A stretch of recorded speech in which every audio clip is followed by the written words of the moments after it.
MPSC ज्याच्यावरती सतत राज्यसेवा पूर्व परीक्षेमध्ये क्वेश्चन विचारते ते म्हणजे एमडीजी आणि यावर्षी सुद्धा याच्यावरती क्वेश्चन याचे चान्सेस जास्त आहेत. तर बघा, संयुक्त राष्ट्रसंघाने 21व्या शतकात आपली भूमिका स्पष्ट करण्यासाठी 6 ते 8 सप्टेंबर 2000 साली न्यूयॉर्कमध्ये, विसरू नका, न्यूयॉर्कमध्ये शतकोत्तर परिषदेचं आयोजन केलं, ज्याच्यामध्ये मिलेनियम डिक्लेरेशन घोषित करण्यात आलं आणि त्याच्यामध्ये 2015 पर्यंत साध्य करायचे 8 एमडीजी ठरवण्यात आले आणि त्याच्या अंतर्गत 21 टार्गेट निश्चित करण्यात आले. तर आता ते आठीचे आठी तुम्हाला काय करायचे, क्रमाने पाठ करायचे. त्यातलं पहिलं गोल काय आहे, आत्यंतिक दारिद्र्य आणि उपासमार दूर करणे.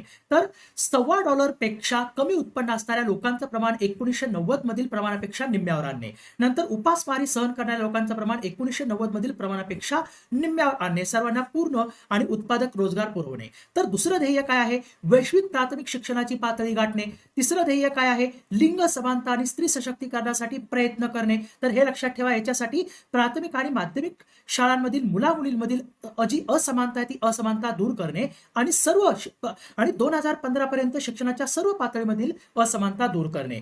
नंतर चौथं ध्येय आहे बालमृत्यू दर कमी करणे. तर बालमृत्यू दर 1990च्या दरापेक्षा 2015 पर्यंत 2/3 कमी करणे. तर पाचवं ध्येय आहे मातृ स्वास्थ्यात सुधारणा करणे. म्हणजे काय, तर माता मृत्यू दर 1990च्या दरापेक्षा 2015 पर्यंत 3/4 कमी करणे. पाठ करून ठेवा.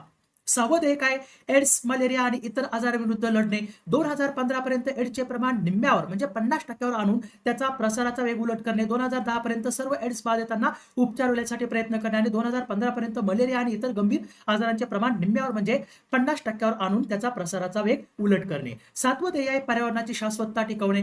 देशांच्या योजनांमध्ये, धोरणांमध्ये शाश्वत विकासाच्या तत्वाचा अवलंब करणे आणि पर्यावरणातील स्रोतांचा ऱ्हास भरून काढणे. नंतर सगळ्यात महत्त्वाचं 2015 अखेर पिण्याचं पाणी व मूलभूत स्वच्छता या शाश्वत गरजा पूर्ण होऊ शकणाऱ्या लोकांचं प्रमाण वाढवणे.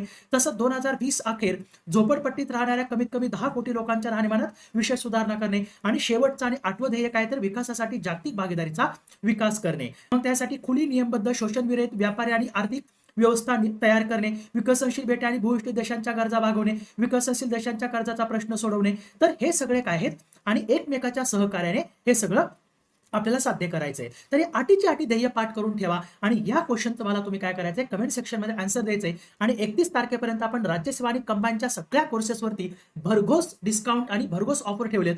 तर त्याच्यासाठी जर तुम्हाला 2027च्या दृष्टिकोनातून कोर्स जॉईन करायचा असेल, बॅच जॉईन करायची असेल, तर या नंबरवरती एक मेसेज करा. मी तुम्हाला त्या बॅचचे सगळे डिटेल्स पाठवतो. इव्हन सरळ सेवा परीक्षेची तयारी करणाऱ्या विद्यार्थ्यांसाठी सुद्धा आपण जी कंबाईन ग्रुप बी आणि ग्रुप सी ची बॅच आहे ती लॉन्च केलेली आहे. तर त्याचीच तुम्हाला तयारी करायची 2027च्या दृष्टिकोनातून. तर या नंबरवरती नक्की मेसेज करा, मी तुम्हाला डिटेल्स पाठवतो. सो धन्यवाद.